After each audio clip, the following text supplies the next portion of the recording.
पदमर्यादा को से बंचा रखा हूँ कर्तव्य।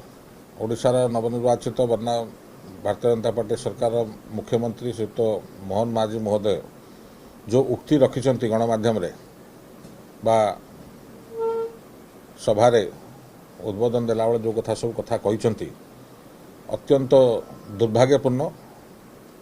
एवं जो खास कर जो टिप्पणी देइछंती कि खनि दुर्नीति होता क्या छड़ा जीव नहीं एवं से विरोध दल में थिला बेले सरकारी दल तरफ जचा होता मंत्री पद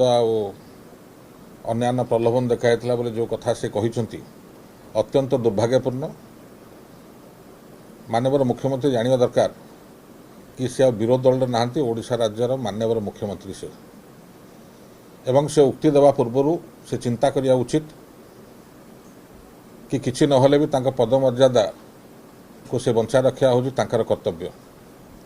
जो बड़ी भाव से उक्ति रखुंट एटा आदौ ग्रहणीय नुह। विजु जनता दल तरफ आम सदैव प्रस्तुत अच्छु जेकोसी परिस्थिति जेकोसी कथार जवाब देवाई।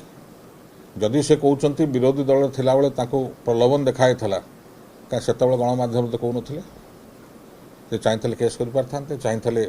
गणमाध्यम उक्ति रखिपारते। आज मुख्यमंत्री है ये कथा कहवा केते दूर ताकू साजुची से निजक निजे पचारिया उचित एवं सर्वोपर से किसी कहवा पूर्व खनि उपरे से आगे माननीय प्रधानमंत्री उक्ति को देखूँ ताकर जो दलर सर्वोच्च नेता से पार्लियामेंट कौन उक्ति रखिंट खनि संस्कार कौन राज्य आगुआ अच्छी ओडिशा सरकार आगुआ अच्छी संघीय व्यवस्था भीतर जदि किए कम कर शिखा तो नवीन पट्टनायक शिख एटा नेता सर्वोच्च नेता उक्ति तेणुक ये उक्ति बोधे माननीय मुख्यमंत्री मोहन बाबू बोधे भूलीगले। तो क्षमता को आसिकी विरोध दल भाया प्रलाप करवा छाड़ू एवं ओडिशा लोक भारतीय जनता पार्टी को मैंडेट देते सरकार करने दल तांको मनोनीत कर मुख्यमंत्री हिसाब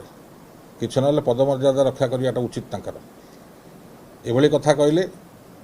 एभली उक्ति जदि गणमाध्यम जड़े साधारण सभा जदि जड़े मुख्यमंत्री रखिबो से शोभनीय नुहे।